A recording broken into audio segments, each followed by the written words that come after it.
Hari ini kita akan belajar tentang compression. Compression itu seperti apa? Seperti ini, teman-teman.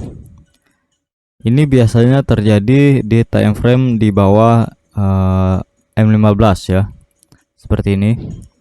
Nah, ini struktur market di time frame kecil, misalnya M5 atau M1 ya. Nah, di sini. Nah, cara mengidentifikasinya kalian tinggal gambarkan aja nih trend line. Sini trend line. Nah, jika price-nya itu saling respect terhadap trend line, maka ini namanya compression. Jika compression terjadi di market, kalian harus waspada teman-teman, karena biasanya stop loss kalian akan selalu diambil dari sini. Nah, terus cara trading kalau ada area compression ini terjadi gimana bang? Nah, caranya adalah kalian cari aja, misal ini kan trend bearish ya, ini compression terjadi di M15 atau M5. Nah, kalian di H1 atau H4 kalian cari aja zona demand yang fresh dari sini. Nah, biasanya kalau compression terjadi, dia akan nge-sweep dulu. Set harganya sangat kencang, teman-teman. Ini membuat fake out ya dari sini. Bentar. Di sini ada fake out nih. Biasanya kan retail seperti kita ini akan menganggap bahwa ini sudah breakout dan tinggal cari area entry dari sini misalnya. Lalu seperti ini kan ekspektasinya, tapi enggak guys. Ketika di sini ada suatu breakout ya kan, kalian menganggapnya ini breakout trendline kan, tetapi di H1 atau di H4 ini terjadi di histori sebelumnya ini ada area demand yang fresh atau support yang fresh teman-teman. Ini bakalan jadi suatu fake out ya, dan harga langsung balik arah dengan impulsif ya teman-teman. Sama halnya dengan market bullish ya, seperti ini. Misal di sini terjadi compression di M15 atau M5 dari sini. Sini ada compression.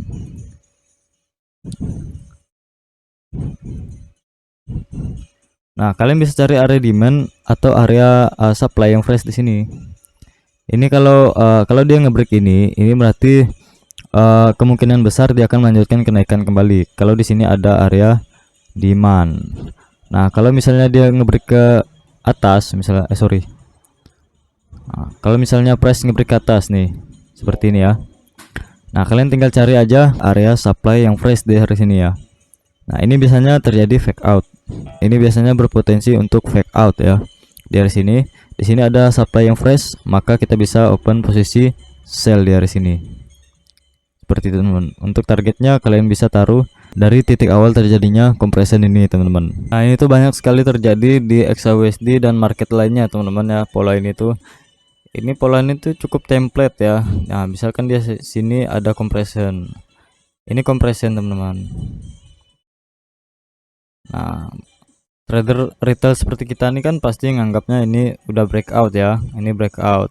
Nah, kenyataannya ya enggak. Di sini ada supply yang fresh teman-teman. Nah, sebenarnya kita bisa entry nih. Lebih baik kita entry dari sini di supply yang fresh area di sini nih. Masih bisa kita dapat risk reward yang bagus ya. Nah, 1/3 pun masih dapat nih teman-teman. Nah, dibandingkan kita nunggu breakout dari sini. Udah nunggu lama-lama kan, terus kena juga dari sini. Nah, misalnya kita buy lah. Nah, kena stop loss kita teman-teman. Tuh. Nah, lebih baik kita nunggu area yang fresh ya teman-teman. Nah, karena di sini terjadi yang namanya compression. Nah, contohnya juga di sini deh. Nah, ini ada contoh lagi nih. Ini compression. Nah, ini 2 kali loh fake outnya. Yang pertama ini set. Nah, ini banyak trader retail seperti kita nih kan menganggapnya ini udah breakout kan. Nah, kita bisa entry di sini katanya. Entry sell dan alhasil apa? Nah, kena stop loss kan. Nah, makanya kita bisa tunggu di area sini nih. Ini supply yang fresh nih. Nah, entry sell-nya di sini, di area supply ini yang fresh ini. Jangan di area liquidity, jangan di area liquidity, teman-teman. Nah, jadi seperti itu. Ya, semoga ini bermanfaat lah untuk kalian untuk trading ya. Semoga kalian jadi trader yang smart ya. Oke, thank you.